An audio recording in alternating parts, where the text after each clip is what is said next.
Good afternoon, girls. Today we'll be discussing about aggregate demand curve. Then we'll go to aggregate supply curve, aggregate supply and aggregate supply curve. So, what is aggregate demand curve like? Aggregate demand curve is graphically illustrated in the adjoining in the adjoining figure.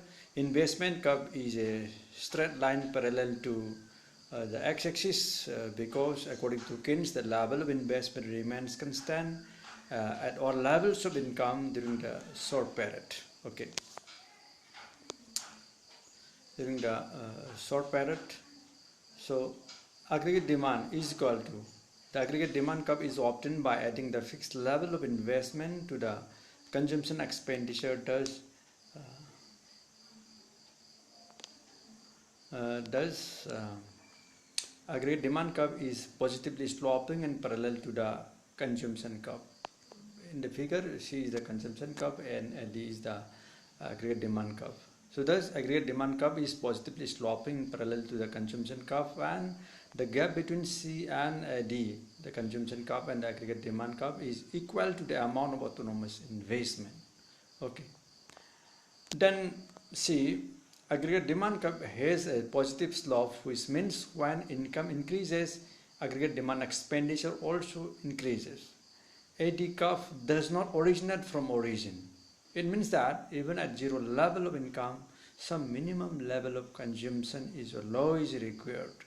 So the previous aggregate demand curve is about for the very short period, but in general, structurally, by formula, okay, we have another aggregate demand curve that we will just see. Here in this figure, we just see aggregate demand curve is the topmost, okay, of the four parallel lines that is given by C plus I plus G plus Xn. That is aggregate demand is given by consumption plus investment plus government expenditure and net export. Okay, and the bottommost one is the consumption curve. The next one is consumption plus investment curve. Next one is consumption plus investment plus government expenditure curve. Okay, this is about the aggregate demand curve in general. Then let us see about the aggregate supply. Okay, aggregate supply is the money value of total supply of goods and services available for purchase by an economy during a given period. In other words, aggregate supply is the aggregate cost of total output produced in an economy. It is the national income or the net national product at factor cost, what we call NNPFC, net national product at factor cost. So what are the components of aggregate supply? There are two main components of aggregate supply. So what are those? Number one, consumption expenditure represented by C, and number two, saving. It is represented by S. So symbolically, AS, aggregate supply, is equal to C plus S. That is a sum of consumption and saving. We all know a major portion of income is spent on consumption of goods and services, and the balance is saved. Taking into account two main components of AS, we obtain aggregate supply is equal to consumption plus saving. That is AS equal to C plus S, or Y or AS, where Y is equal to the national income. Then what is aggregate supply curve like? So aggregate supply curve is graphically illustrated in the adjoining figure, where AS, what we call aggregate supply curve, which is positively sloping line from the origin. It is also called a guideline.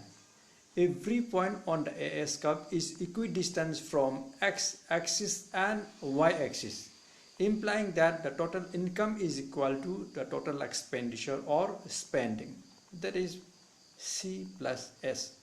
If the whole of national income is spent, if whole of the national income is spent on consumption of goods and services, then S is equal to 0. That means saving is equal to 0. It is called break-even point. Break-even point is a point where all of the national income is consumed and there is no saving. It is called break-even point. So aggregate supply is line or so originating from origin, and it makes 45 degree to the x-axis. It is the positively sloping 45-degree curve. Okay, and see, up to this for today, and next time we'll see another topic. So just try to digest the last class and this class, that is aggregate demand and aggregate supply.